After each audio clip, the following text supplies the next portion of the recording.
নমস্কার বন্ধুরা, সুলেখা রান্না করে চলো নারকেলের তাল পিঠে করে দেখাচ্ছি। তা কিভাবে করছি আপনাদের সাথে শেয়ার করছি, পুরো ভিডিওটা দেখুন। দেখো নারকেলটা আমি কুড়িয়ে নিয়েছি, দেখাতে পারলাম না। তো এইখানে একটা গোটা রাখেনা আরও আছে নারকেল। তা দেখো আমি কড়াইতে প্রথম দিয়ে দিচ্ছি। কড়াইটা বসিয়ে দিয়েছিলাম। তো এইখানে দেখো নারকেলটার মধ্যে দিয়ে দিচ্ছি গুড়টা দেখো দিয়ে দিচ্ছি এইখানে। তো দেখো ভালো করে গুড়টা দিয়ে গ্যাসটাকে সিমে রেখে এগুলোকে ভালো করে নাড়ছে। আর নারকেল কোড়ানো ভিডিও আগেই দেওয়া আছে। দেখো এগুলো একদম মিষ্টিগুলো গুলে গেছে, একদম আখের গুড় দিয়ে করছি, একদম হয়ে এসছে। তো দেখো এই দিকে নারকেলের ছাইটা মারছি, তাই দিয়ে গুড়টা হয়ে গেছে। এবারে গ্যাসটাকে আমি নারকেলগুলোকে তুলে নেবো। নিচি সব হয়ে গেছে একদম। একদম নারকেলের পুরটা তৈরি দেখো। আর এই পুরটা রেখে দেওয়া যাবে অনেকদিন ধরে ফ্রিজে স্টক করে। কড়াইতে দেখো তালের নোটটা আমি দিয়ে দিচ্ছি।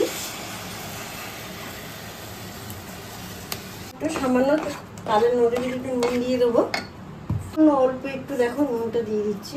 চামচের মতন চিনি দিয়ে দিলাম তালের নোটের সাথে দিয়ে গ্যাসটাকে সিমে রেখে দিয়েছি। দিয়ে এবারে আস্তে আস্তে দেখো আমি এখানে চালের গুঁড়ি ঢেলে দিচ্ছি।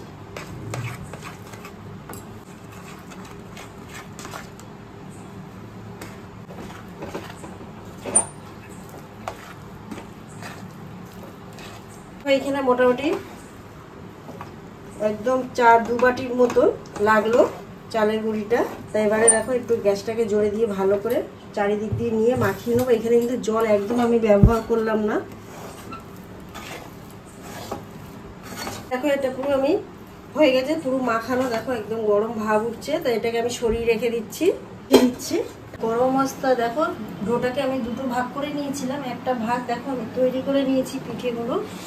আর এইখানে আবার ডোটাকে ভালো করে একটু চালের গুঁড়ি দিয়ে ভালো করে মেখে নিচ্ছি। নিয়ে আবার ডোটাকে করে দেখাচ্ছি। দেখো ডোটা ভালো করে ডোটাকে মেখেছি। মেখে দেখো এরকম গোল করে শেপ দিয়ে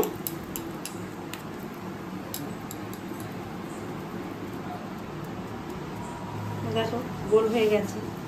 এবারে নারকেলের সেই ছাইটা নিয়ে দিয়ে দিচ্ছি।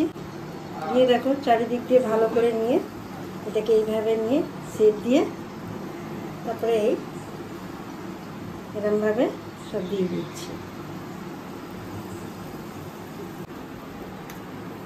আর একটা দেখো দেখাচ্ছি। আপনারা এরকমভাবে তৈরি করে নেবেন তালের পিঠে, খুব ভালো খেতে হয়।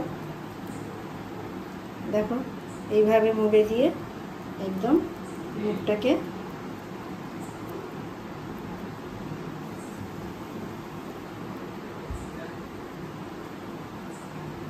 হয়ে গেছে তৈরি।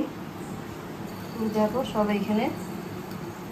এবার আমি পিঠেটাকে ভাপাতে দেবো। তারপরে দেখো ঢাকনা দিয়ে দিচ্ছি। ঢাকনাটা যদি সমান সমান হয় ভালোই হয়, পিঠেটা তাড়াতাড়ি হয়ে যাবে। তা দেখো পিঠেটা পুরো ঠান্ডা হয়ে গেছে আর নামিয়ে নিয়েছি।